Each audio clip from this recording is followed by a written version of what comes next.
আসসালামু আলাইকুম।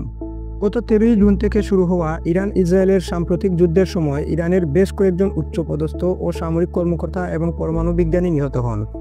তারপর ইসরায়েলের বিরুদ্ধে পাল্টা হামলা চালায় ইরান। ইসরায়েলের আকস্মিক হামলার পর শুরু হওয়া 12 দিনের এই যুদ্ধে আয়াতুল্লাহ আলী খামেনিকে জনসম্মুখে দেখা যায়নি। তিনি কেবলমাত্র 3টি ভিডিও বার্তা দিয়েছিলেন। এতে জল্পনা তৈরি হয় যে তিনি হয়তো বাংকারে লুকিয়েছিলেন। এবার ইসরায়েলের সঙ্গে যুদ্ধের পর প্রথমবারের মতো জনসম্মুখে উপস্থিত হয়েছেন ইরানের সর্বোচ্চ ধর্মীয় নেতা আয়াতুল্লাহ আলী খামেনি। পবিত্র আশুরার আগের দিন শনিবার তেহরানের একটি মসজিদে আয়োজিত এক ধর্মীয় অনুষ্ঠানে তাকে দেখা যায়। রোববার এক প্রতিবেদনে এই তথ্য জানিয়েছে ব্রিটিশ সংবাদ মাধ্যম বিবিসি।